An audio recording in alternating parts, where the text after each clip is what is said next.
Hello out there, and hello especially to Jimmy Diresta. And actually I'm making this video specifically for Jimmy, but I thought I'd open it up to the general public too, so there might be some interest in that. But why am I making this for Jimmy? I think you know that last fall, 8 or 10 months ago, Jimmy bought all three of these hit-and-miss engines from me. He lives in New York, I live in Illinois. Well, a lot of things happened. Winter came and he wasn't able to come, and then we got the virus, and then on top of that he's incredibly busy, and I think he said he's going to start a television show or something in the fall, so he just can't come. So he's hired a man, he's hired Jason, and I think you know Jason from some other videos because he has delivered machinery to A-bomb and others, so he's capable of moving heavy things. So he's going to come here tomorrow to move these, so this is the last hurrah for these engines. And what I'm going to do in this video, since I can't talk to Jimmy and tutor him, although maybe he doesn't need help, I don't know how much he knows about these engines, but I'm going to go through each one, I'm going to start them and talk just a little bit about lubrication and what he might need to know when he goes to use these. And we have here a 1.5 horsepower Mccormick Daring, and then a 1.5 horsepower Fairbanks Morse, and the big blue one on the end is a 3-horse Fairbanks Morse. Very heavy. I don't know, the combined weight here might be about 1,200 pounds, but we wanted someone to move these that was capable of doing it safely without hurting the engines or hurting themselves or anything like that, because these are all about 100 years old, probably made in the 20s, possibly the 30s, I'm not sure. These, let me correct myself, I call these hit-and-miss engines. These particular three are not actually hit-and-miss engines. They are what they call throttle-governed engines. So there's a little bit of difference there between the way the speed is regulated, but the general term is hit-and-miss, but we also call them flywheel engines or antique engines. So let's take a look at these individually, and Jimmy, I hope you enjoy these and show them on your videos from time to time, because you are a superstar compared to this old shop teacher. Hello out there to Shop Dog Sam, who has a bunch of these. He's quite an expert on rebuilding them. He has a bunch of these Mccormicks. But what I wanted to tell to Jimmy is that they are water cooled. That is, there's a hopper here for water. Now you can run them for short periods without water because it's not under load anyway. But make absolutely sure you get all the water out of them for the winter. Many thousands of these have been destroyed by freezing. You can also put antifreeze in them, but there's a cock on the bottom of every cylinder. So make sure you get that water out of there. Also, every one of them has a drip oiler on the top. Remember, there is no crankcase oil. So fill this up with, it's about 1/3 full now. Hey, I don't think the oil is very critical. 30 weight, 20 weight, detergent, non-detergent, probably doesn't make any difference. Could be multi-weight. I wouldn't use synthetic. So when you pull this up, it will start dripping. You won't be able to see it now, but there's a little sight glass here, right here. You want there to be a drop every 15, 20 seconds or something like that. And be sure and turn it off when you're done, or all of the oil will drip through. Remember, this is dripping directly on the piston and the cylinder walls. Very important. All three engines have similar lubricators back here. They're grease cups, so you know how to do this, Jim. You just take the top off, use some multi-purpose grease, and then each time you use it, or during a long run, screw them in about a quarter turn, and that forces grease right onto the crankshaft bearings there and there. And this one goes right into, I believe the main rod bearing. I kind of forgot. And then some oil in here on the governor. This is the crankcase ventilator, and it will drip oil, so put a pan or something under there. All the oil eventually comes out there, it seems like. All of these engines smoke a little. but you know, they're old enough to smoke. On this end, a drop of oil from your squirt oiler. There's an oil hole here, and on the rocker here, and on the stems of the valves. And in short, as you well know, any moving part. Also, in here, there's several places to oil. And all of these engines are about the same in regards to that. I might have misspoke. This is the grease that goes directly into the main bearing. So don't forget that, but not all of the engines have that. A lot of people ask, what is the purpose of these old engines? Well, they were a chore engine. You can hook up with a belt to a saw or a water pump or a washing machine or a grain grinder or just about anything you can think of. They were usually mounted on a cart because the farmer could afford only one. He would move the engine around from job to job. Often he had a small boy tend the engine in terms of lubrication and checking the water and things like that. But that's the purpose of these old flywheel engines, and they have a loyal following and are still highly collectible, I think. I still love these and they all run pretty good. It's just that I'm 77 and I need to move on a little bit and let somebody else enjoy these, and I'm glad to see them go to upstate New York, Jimmy. Okay, Jim, let's talk about putting fuel in them. Now there's a tank at the very bottom. If I can get the camera. So the gas tank is under here, and this is where you fill it. I very seldom use that. Matter of fact, I probably haven't used that in 10 years because I tend to run this thing for short periods of time, you know, 5 minutes or, you know, or 10 or something like that. So I just fill it here, and I'll tell you why in a second. So you'll have to kind of reactivate this. Now there's a fuel pump back here, and there's a cam and a little lever, and you can prime it also by, if I can find it here. You're probably not going to see this, but here's the priming lever, and that'll bring gas up to it. There's also a check valve there to keep the gas from going back down. Quite often the check valve, and I think that's down at the bottom there, I kind of forgot. The check valve sometimes sticks, you know, if it hasn't been used in a while. It's a little ball is what it is, and the ball just sticks. You got to take it apart and loosen it, and it doesn't take much. But so I always avoided using the gas tank. All right, so what did I use?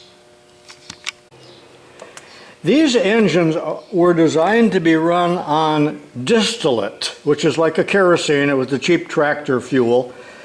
And probably at that time it was 9 cents a gallon or something like that. Less than gasoline. But in order to run it on distillate, you had to start it on gasoline and get it warmed up, and then you switched over. So this was really the gas tank. The tank way down below was the distillate tank, although it could have been used on gasoline, doesn't matter. So I just fill it right here with a half a pint or so, and that's what I run. This is the choke. So that's your air inlet. There is no filter. This is the needle valve. I got a little white mark on there. Sometimes I adjust it just a little bit one way or the other. There is a plug there, and once this is empty, of course, you can add to it before it runs out, but it'll run for a while on that if you don't suck it all up right away when you're starting it, if it doesn't start right away. Spark plug is right here. That usually requires no attention, but you might have to clean that from time to time. Use regular gas. Do not use ethanol if you can get regular gas. It's without alcohol is so much better. Remember, alcohol gasoline decays in 30 days, so if you store it for months or even years, you're going to have trouble. You got to take everything apart. So avoid, if you can, that horrible ethanol gasoline, which is made from Illinois corn, by the way. So this is gasoline. I'm just guessing on the amount. That's it.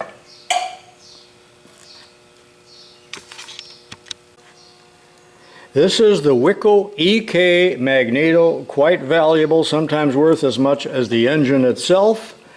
There is a little kill button on the side there, but I don't like to stick my fingers in there, so if I want to kill the engine, I either let it die by running out of gas, or if you hold this valve open, the intake valve open, it'll just make a funny noise and it'll stop.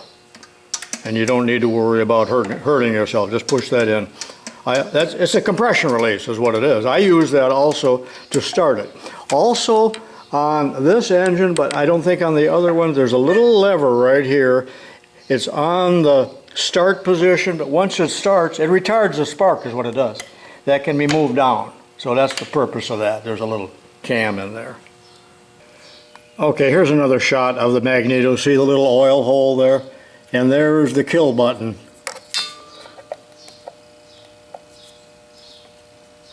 But you can't stick your hands in there while it's running. And here's that lever that I was talking about for priming. So there's a lot of little details here.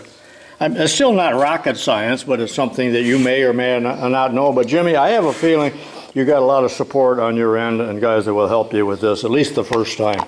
Let's get it started now. I know I've gabbed a lot.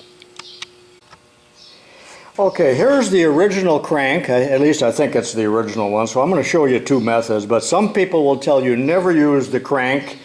And my buddy who sold me this, Keith, his boy, he had several engines. Good size, husky young man. Well, not young, he was 45. He cranked the heck out of it. The crank came back, knocked out a couple front teeth. This was only 2 years ago. And he had to go to the hospital and get stitched up. His lip was a mess. So you really need to be careful if they backfire or kick if you're using a crank. So most people are going to recommend throw the crank away and do it by this method, by putting your foot on the axle and bringing it up to compression and then pulling it over like that.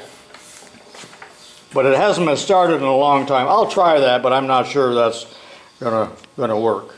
Also, I'll show you how I use the crank as well. Maybe I'll do that first.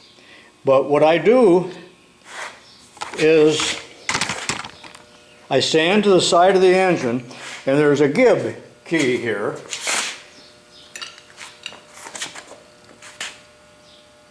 And this catches up against it, but what I do is I hold that valve open and then I can give it a real good spin and then release, pull the crank out and release the valve. Let's see what happens if anything.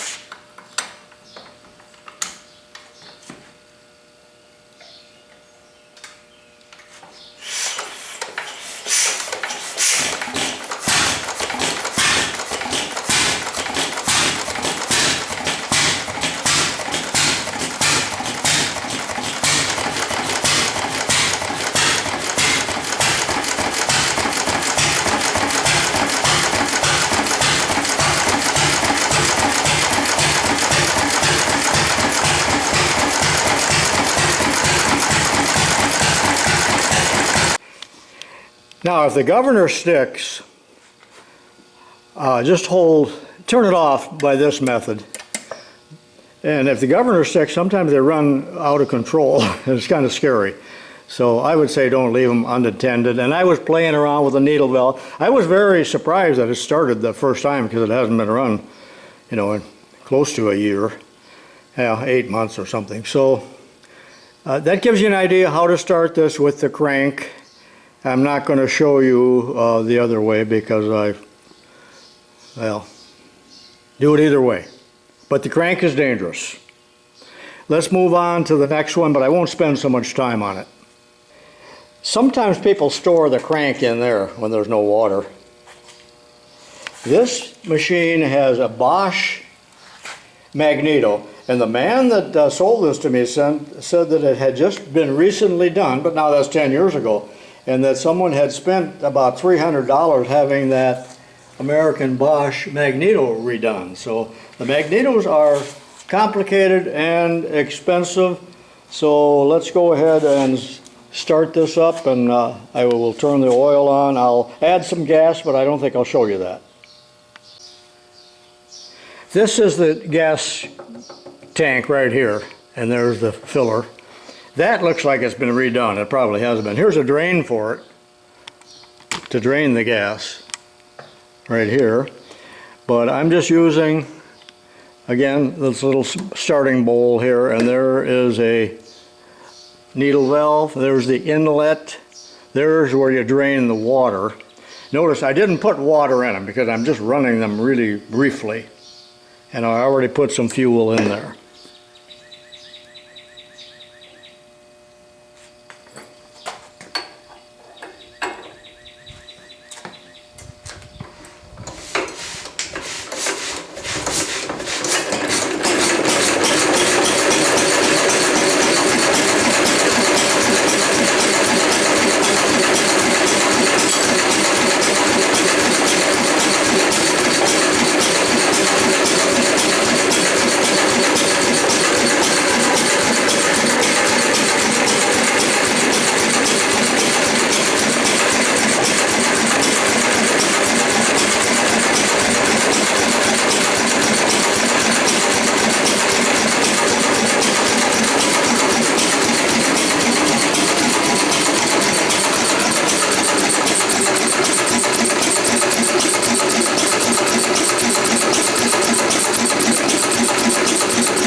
You see, that started the first time since November. I wrote it down the November of last year. Started right away. This is a sweet running engine, really. I think you'll like this one.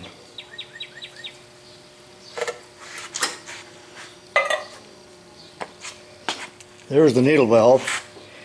It's been so long since I ran these, I don't remember what my little markings mean. You just have to experiment with that. But there is a needle valve on each side. Right there's one, and the reason for that is that one shuts the gas off and then turns the gas on from the tank that's below. And back here is where you fill the gasoline. And let me turn that oil on, and we'll see if it starts. This one seems to be rather prone to run away, so don't leave it unattended. And it's scary because they're not made to run at high speed. They only run at a low speed, and that is on the tag here. But I'm not going to get on my knees and read it. All right, let's see if this big 3 horsepower Fairbanks Morse will start. This is a big one.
You know what, it could easily be killed just with a screwdriver grounding out the spark.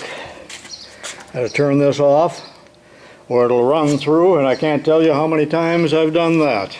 Well, that concludes a video that ended up being a lot longer than I wanted to. I hope the general public enjoyed this, and I certainly wish you the best using these, Jimmy, and I hope some of them show up in your videos, because they'll really get some good play.